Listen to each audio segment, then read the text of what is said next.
expand internationally. I've been saying people, our main focus will be international. Okay, the first international market we're going to open will be Singapore on August 28th. So I hope all of you will be ready, because the Singapore market will be at the website www.onesingaporesms.com.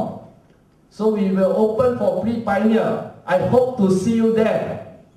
And I also hope to see all of you in Indonesia on November the 6th, when we open up Indonesia for pre-launching at Seri Pan Pacific, Jakarta.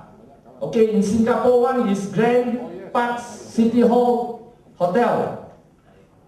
So at the same time, if not least, lastly, we will hope that you can do this business very proudly, bangga, because we have a product, kita tolong orang jadi prihatin. We have to make people thoughtful. So let's promote thoughtfulness, reconnecting people anytime, anywhere, and everywhere. Thank you. Okay, seterusnya kita minta beliau merasmikan majlis kita pada malam ini. Dipersilakan Yang Berbahagia Dato Ghazali, Dato Yusoff. Terima kasih pengajar majlis. Bismillahirrahmanirrahim. Assalamualaikum warahmatullahi wabarakatuh. Salam sejahtera, selamat datang dan salam satu Malaysia para hadirin sekalian. Terlebih dulu saya bersyukur pada Allah Subhanahu wa taala that I'm present here this evening.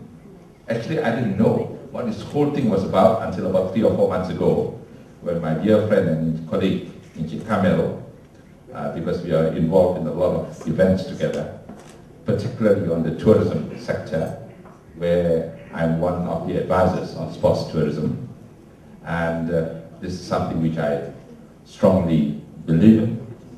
Plus the fact that I'm a businessman. I've been in business now for almost 40 years of my life.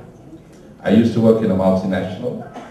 I retired as chief executive of Dunlop Malaysia, where I served for nearly 30 years.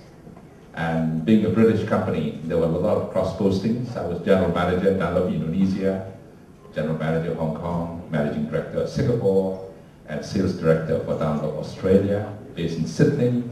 And I was for a while as well in London, taking care of the European operations. The multinationals trained me very well, Dunlop particularly. And I'm very grateful to the British, because what I am today, a lot depends, has a lot to do with the way that they have brought up their executives. In fact, my book is going to come out soon. It's called My Years in Dunlop, from a very grateful Malaysia. Saya sebenarnya orang kampung Edan sebenarnya dekat Lu Gajah, Melaka. Tapi fikirlah, ya, anak Melayu ini masih boleh lagi pegang jawatan yang tertinggi dalam syarikat British. My father was so proud of me when I was made chief executive of Dunlop. In fact, he hugged and kissed me and cried, because here I was, anak dia sendiri. My grandfather was just a policeman from Lu Gajah.